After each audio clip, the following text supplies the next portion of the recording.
मुलांनो, नागरिकशास्त्रातील पहिला पाठ आपल्या संविधानाची ओळख याचा आपण अभ्यास केलेला आहे. संविधान म्हणजे काय, संविधानाची निर्मिती कशा प्रकारे झाली याची माहिती आपण या पाठातून घेतलेली आहे. नागरिकशास्त्रातील दुसरा पाठ आहे संविधानाची उद्देशिका.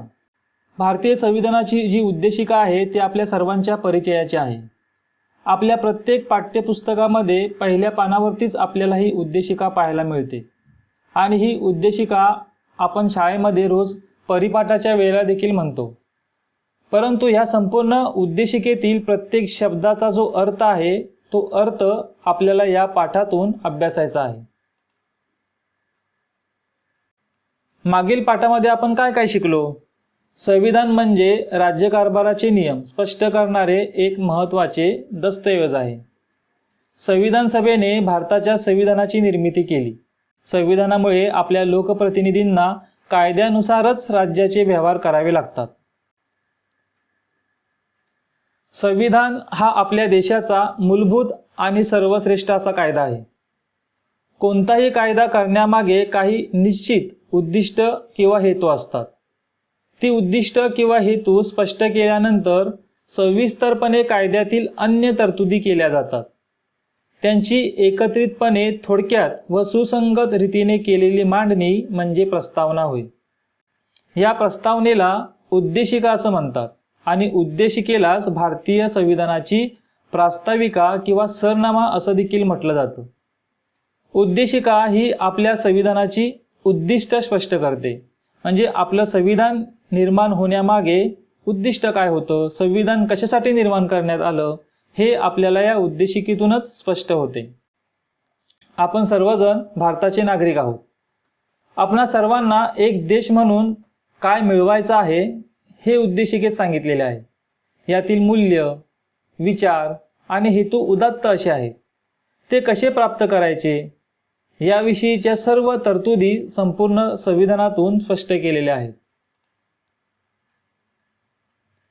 संविधानाच्या उद्देशिकेची सुरुवात आम्ही भारताचे लोक या शब्दांनी होते. भारताचे एक सार्वभौम धर्मनिरपेक्ष लोकशाही गणराज्य निर्माण करण्याचा भारतीयांच्या निर्धाराविषयी यामध्ये सांगितलेला आहे. त्यातील प्रत्येक संज्ञेचा अर्थ आपण समजावून घेऊया. सार्वभौम राज्य.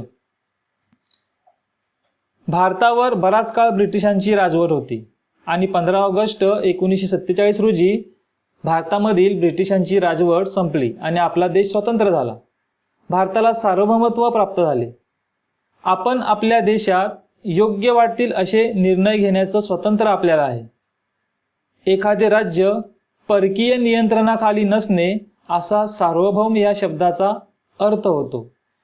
15 ऑगस्ट 1947 नंतर आपला देश सार्वभौम बनला. म्हणजेच ब्रिटिशांचं जे परकीय नियंत्रण आपल्या देशावरती होतं हे नियंत्रण 15 ऑगस्ट 1947 रोजी संपुष्टात आलं आणि आपला देश एक सार्वभौम देश म्हणून निर्माण झाला. आपल्या संपूर्ण स्वातंत्र्य लढ्याचे सर्वात महत्त्वाचे उद्दिष्ट सार्वभौमत्व प्राप्त करणे हेच होते. सार्वभौमत्व म्हणजे राज्यकारभार करण्याचा सर्वश्रेष्ठ अधिकार होय. लोकशाहीमध्ये सार्वभौमत्व हे जनतेच्या हाती असते. जनता आपले प्रतिनिधी निवडून देऊन त्यांना त्यांचे सार्वभौम अधिकार वापरण्याची परवानगी देते. लोकशाही राष्ट्रामध्ये जनता मतदान करते आणि मतदानाद्वारे आपले प्रतिनिधी निवडून देते आणि प्रतिनिधी निवडून दिल्यानंतरच त्यांना त्यांचे जे अधिकार आहेत ते अधिकार वापरण्याची परवानगी देते. आपल्या देशाच्या अंतर्गत कोणते कायदे करावेत हे ठरवण्याचा अधिकार जनतेला व जनतेने निवडून दिलेल्या शासन संस्थेला असतो. समाजवादी राज्य. समाजवादी राज्य म्हणजे असे राज्य जिथे गरीब श्रीमंत यांच्यात मोठी दरी नसते. देशाच्या संपत्तीवर सर्वांचा हक्क असतो. संपत्तीचे केंद्रीकरण काही लोकांच्याच हाती होणार नाही याची काळजी घेतली जाते. आज आपल्या देशामध्ये गरीब श्रीमंत अशी प्रचंड मोठी दरी निर्माण झालेली दिसून येते. गरीब लोकांच्या कमीत कमी अन्न, वस्त्र, निवारा, आरोग्य, शिक्षण ह्या ज्या प्राथमिक गरजा आहेत, मूलभूत गरजा आहेत त्या पूर्ण व्हाव्यात या दृष्टिकोनातून शासनाचा नेहमीच प्रयत्न असतो. धर्मनिरपेक्ष राज्य. उद्देशिकेने धर्मनिरपेक्षता हे आपले उद्दिष्ट असल्याचे सांगितले आहे. धर्मनिरपेक्ष राज्य म्हणजे काय? तर धर्मनिरपेक्ष राज्यामध्ये सर्व धर्मांना समान स्थान असते, सर्वांना समान मानले जाते. कोणत्याही एकाच धर्माला राज्याचा धर्म मानला जात नाही. नागरिकांना आपापल्या धर्माचे पालन करण्याची मुभा असते. आपण आपल्या धर्माचं पालन करू शकतो, परंतु आपल्या धर्माचं पालन करत असताना इतरांना किंवा इतर धर्मीयांना कोणत्याही प्रकारचा त्रास होणार नाही याची काळजी देखील घ्यायची असते. आपला धर्म श्रेष्ठ म्हणत असताना इतरांच्या धर्मांना कनिष्ठ लेखणं हे देखील चुकीचं आहे. नागरिकांमध्ये धर्माच्या आधारावर भेदभाव करता येत नाही. धर्मनिरपेक्षतेच्या मार्गाने आपण आपल्या समाजातील धार्मिक विविधता जी आहे ती धार्मिक विविधता जपण्याचा प्रयत्न केलेला आहे. आपल्याला संविधानाने जे अनेक हक्क दिले आहेत त्यांचा आपल्याला अमर्याद किंवा हवा तसा वापर करता येत नाही. धार्मिक स्वातंत्र्याचेही तसेच आहे. आपण जेव्हा सण उत्सव साजरे करतो तेव्हा आपल्याला सार्वजनिक स्वच्छता, आरोग्य, पर्यावरण या सर्व गोष्टींचा विचार करणं आवश्यक असतं.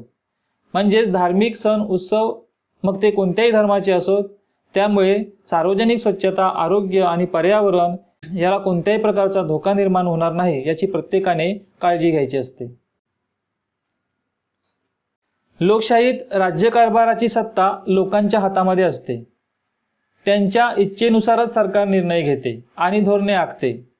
शासनाला सर्वांच्या कल्याणासाठी महत्त्वाचे आर्थिक, सामाजिक असे निर्णय घ्यावे लागतात. असे निर्णय रोजच्या रोज सर्व लोकांना एकत्र येऊन घेणं शक्य नसते. म्हणून ठराविक काळानंतर निवडणुका होतात. या निवडणुकांमध्ये मतदार मत देऊन आपले प्रतिनिधी निवडतात.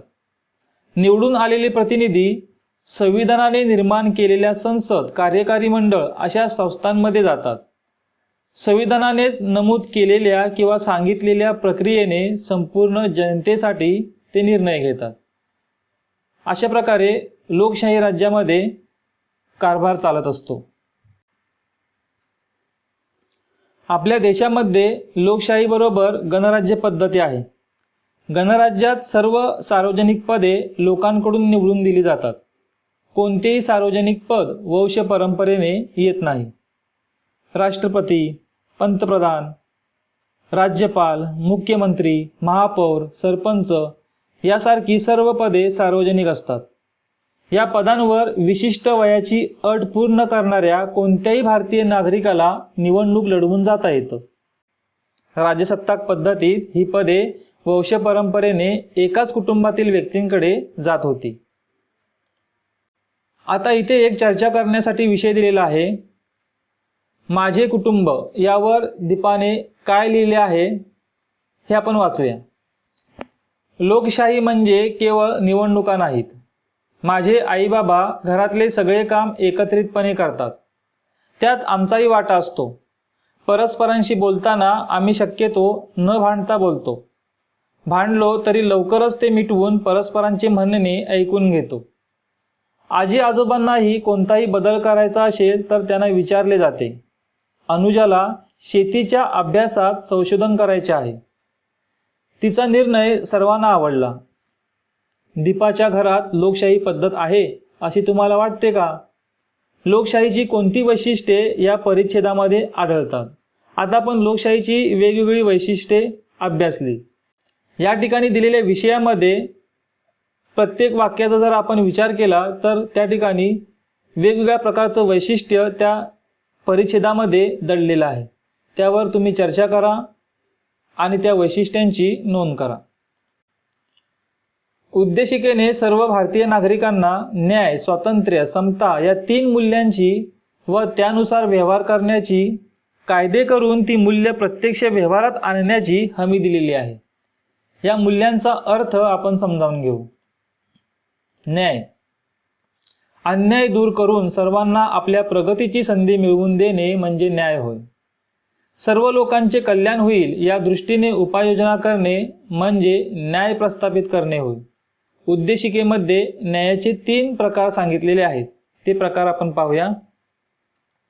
सामाजिक न्याय, व्यक्तींमध्ये जात, धर्म, वंश, भाषा, प्रदेश, जन्मस्थान अथवा लिंग यावर आधारित कोणताही भेदभाव करू नये.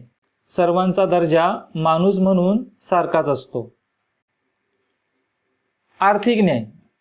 भूक, उपासमार, कुपोषण या बाबी गरिबीमुळे किंवा दारिद्र्यामुळे निर्माण होतात. गरिबी दूर करायची असेल तर प्रत्येकाला आपले व कुटुंबांचे पालनपोषण करण्यासाठी उपजीविकेचे साधन मिळवण्याचा हक्क आहे. आपल्या संविधानाने प्रत्येक नागरिकाला हा अधिकार कोणत्याही भेदभावाशिवाय दिलेला आहे.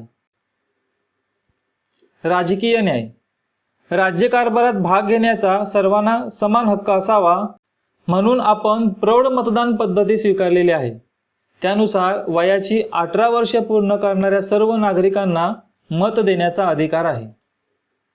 स्वातंत्र्य. स्वातंत्र्य म्हणजे आपल्यावर जाचक अयोग्य निर्बंध नसणे, आपल्यातील क्षमतांचा विकास करण्यास पोषक वातावरण असणे म्हणजे स्वातंत्र्य. लोकशाहीत नागरिकांना स्वातंत्र्य असते. स्वातंत्र्य असेल तरच लोकशाही प्रगल्भ बनते. विचार व अभिव्यक्ती स्वातंत्र्य हे व्यक्तींचे मूलभूत स्वातंत्र्य आहे. प्रत्येकाला आपले मत व विचार व्यक्त करता येतात.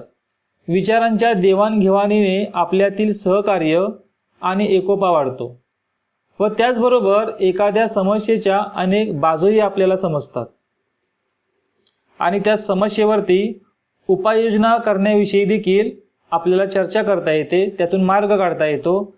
आणि म्हणून स्वातंत्र्य आणि त्या स्वातंत्र्याबरोबरच सहकार्य आणि एकोपा महत्त्वाचा असतो. श्रद्धा, समजुती व उपासनेच्या स्वातंत्र्यातून प्रामुख्याने धार्मिक स्वातंत्र्य व्यक्त होते. आपल्या धर्माच्या किंवा आपल्या पसंतीच्या धर्माच्या शिकवणुकीनुसार वागण्याचे स्वातंत्र्य प्रत्येक भारतीय नागरिकाला आहे. आपले सण उत्सव साजरे करणे, श्रद्धास्थाने बाळगणे व उपासना करणे या सर्वांचं स्वातंत्र्य यामध्ये अभिप्रेत आहे.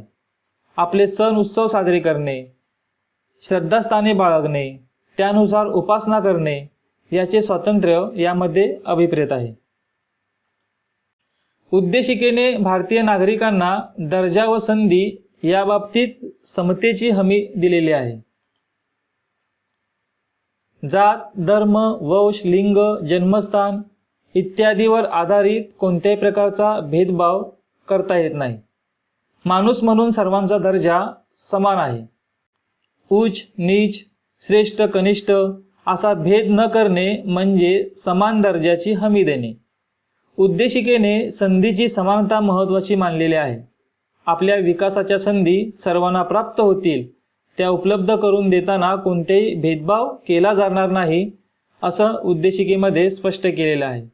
प्रत्येकाला आपल्या शैक्षणिक पात्रतेनुसार, कला कौशल्यानुसार विकासाच्या संधी उपलब्ध व्हाव्यात, त्याबाबत कोणत्याही प्रकारचा भेदभाव केला जाणार नाही असं संविधानाच्या उद्देशिकेमध्ये स्पष्ट केलेले आहे.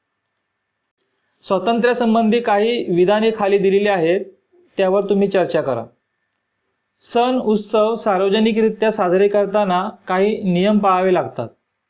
त्यामुळे आपल्या स्वातंत्र्यावर बंधन येत नाही. स्वातंत्र्य म्हणजे मनाला येईल तसे वागणे नाही, तर जबाबदारीने वागणे होय.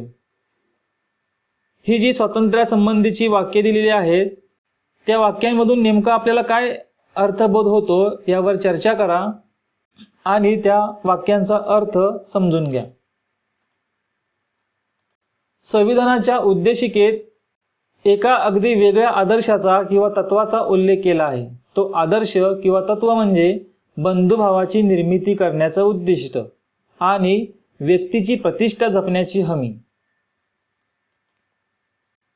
संविधानकारांना असे वाटत होते की केवळ न्यायाची, स्वातंत्र्याची आणि समतेची हमी देऊन भारतीय समाजामध्ये समता निर्माण होणार नाही. यासाठी कितीही कायदे केले तरी जोपर्यंत भारतीयांमध्ये बंधुता असणार नाही तोपर्यंत या कायद्यांचा उपयोग होणार नाही. आणि म्हणूनच बंधुभावाची निर्मिती हे उद्दिष्ट उद्देशिकेत समाविष्ट केलेले आहे. बंधुता असणे म्हणजे आपल्या देशातील सर्व नागरिकांविषयी आणि परस्परांविषयी आत्मीयतेची भावना असणे. बंधुभाव परस्परांबद्दल सहानुभूतीची भावना निर्माण करतो. एकमेकांच्या समस्यांबाबत लोक संवेदनशील विचार करतात, एकमेकांच्या समस्या सोडवण्याचा प्रयत्न करतात आणि एकमेकाच्या सहकार्याने सर्वांचाच विकास करण्याचा प्रयत्न करतात आणि म्हणून सर्व लोकांमध्ये बंधुतेची भावना असणे फार महत्त्वाचे आहे. बंधुभाव आणि व्यक्तिप्रतिष्ठा यांचा निकटचा संबंध आहे. व्यक्तिप्रतिष्ठा म्हणजे प्रत्येक व्यक्तीला माणूस म्हणून सन्मान असतो. तो जात, धर्म, वंश, लिंग, भाषा इत्यादी बाबींवरून ठरत नाही. आपल्याला ज्याप्रमाणे इतरांनी आदराने आणि सन्मानाने वागवावे असे वाटते, तसाच आदर आणि सन्मान आपण अन्य व्यक्तींचा देखील केला पाहिजे. जेव्हा प्रत्येक व्यक्ती दुसऱ्या व्यक्तीचा आदर करून तिचा स्वातंत्र्य व हक्कांचा सन्मान करेल, तेव्हा आपोआप व्यक्तिप्रतिष्ठा निर्माण होईल. म्हणजेच ज्या वेळेला आपण इतरांचे स्वातंत्र्य आणि हक्कांचा सन्मान करू, त्यावेळेला आपल्याला देखील सन्मान मिळेल आणि इतरांना देखील सन्मानाने जगण्याची संधी प्राप्त होईल. अशा वातावरणात बंधुभावही सहजरित्या वाढीस लागतो. न्याय व समतेवर आधारलेल्या नव्या समाजाच्या निर्मितीचे कामही अधिक सोपे होते. भारताच्या संविधानाच्या उद्देशिकेतून याचे मार्गदर्शन आपल्याला प्राप्त होते. भारताच्या जनतेने हे संविधान स्वतःच अर्पण केले आहे. या उल्लेखाने उद्देशिकेचा शेवट होतो. म्हणजेच प्रत्येक व्यक्तीनं उद्देशिकेमध्ये दिलेल्या प्रत्येक वाक्याचा, प्रत्येक शब्दाचा अर्थ समजून घेऊन त्याप्रमाणे वागण्याचा प्रयत्न करणे म्हणजेच संविधान स्वतःच अर्पण करणे असे आहे.